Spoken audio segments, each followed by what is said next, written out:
önümüzdeki salı günü inşallah bayram idrak edeceğiz. Bayramımızı yapmayı Cenab-ı Allah bize nasip eylesin inşallah. Bayram, bu bayramlar daha önceden de birkaç defa sohbet etmiştik. Mecazi bayramlardır. Esas bayram Rabbimizle kavuştuğumuz zaman olacaktır. Efendimizin riyasetinde önden gönderdiğimiz büyüklerimizle, sahabilerle, dedelerimiz, analarımızla birlikte inşallah el ele, gönül gönüle cenneti cemaline ve Rabbimizle kavuştuğumuz zaman olacak. Bunu da şair şöyle ifade etmiş, onu şekilde bağlayayım. Ankara'mızın gönül sultanı Hacı Bayram Veli Hazretleri, bayramın imdi, bayramın imdi. Bayram ederler yar ile şimdi, hamdü senalar, hamdü senalar, yar ile bayram kıldı bu gönlüm. Zaten bütün iş odur. Bayram aslında mutluluk ifade eden bir terim dinimizde.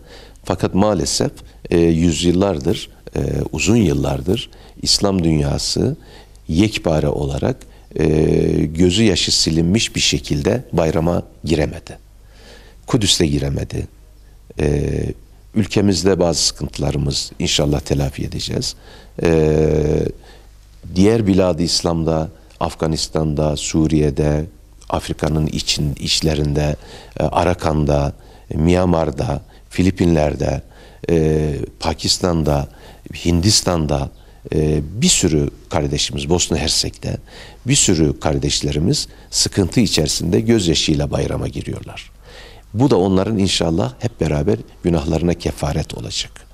İmtihanımız büyüktür. Bu imtihanımızı da aşmayı Cenab-ı Allah bizlere nasip eylesin inşallah. Ve şahlanışımızın bir işaretidir. Düştüğümüz yerden kalkacağımızın bir işaretidir.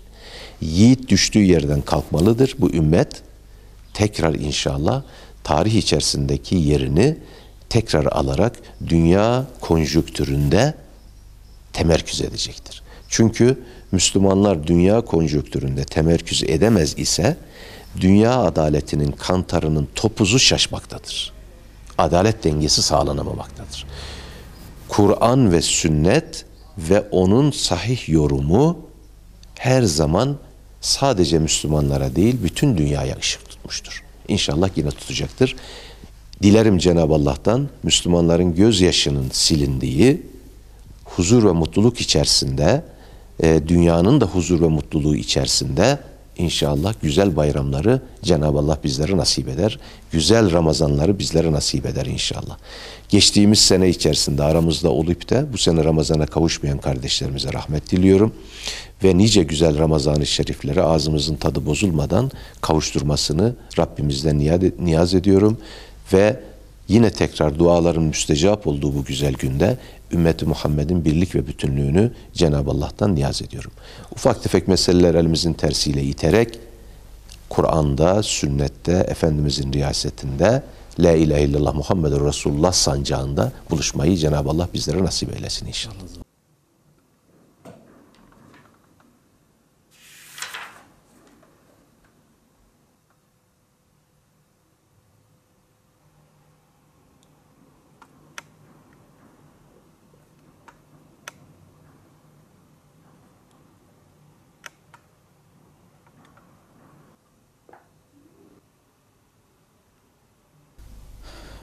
Ramazan'ın bereketini yaşadığımız ve evveli rahmet, ortası mağfiret, sonu cehennem azabından kurtulma ayı olan Ramazan'ın artık bayramın gölgesini yakından hissediyoruz. Her ne kadar bayrama giriyoruz ama buruk bir bayram, hüzünlü bir bayrama giriyoruz. Çünkü İslam coğrafyasında Müslümanlar kan ağlıyor. Dünyanın dört bir yanında Müslümanlar şu anda zulüm altında sıkıntıyla baş başadırlar. Böylesi bir ortamda bayrama girmek gerçekten fazla bir sevinç vesilesi değil. Ama yine her şeye rağmen ümidimizi yitirmeden inşallah gerçek bayramlara kavuşma umuduyla her zaman üzerimize düşen vazifeyi bir hakkın ifa etme noktasında gereken hassasiyeti göstermemiz lazım Müslümanlar olarak. Ve özellikle bu bayramın arefesinde olduğumuz son günlerde Müslümanlar zekatlarıyla, fitreleriyle, sadakalarıyla muhtaç olan insanları görüp onlara sahip çıkmalıdırlar.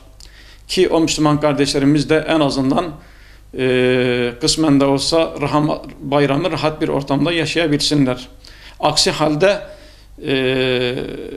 Müslümanların mahzun ve sıkıntılı bir ortamda yaşaması doğru bir şey değildir. Çünkü bir toplumda eğer insanlar aç ve susuz sıkıntıda yaşıyorlarsa o toplumda huzuru gerçek manada beklemek mümkün değil. Ve hatta bir rivayete göre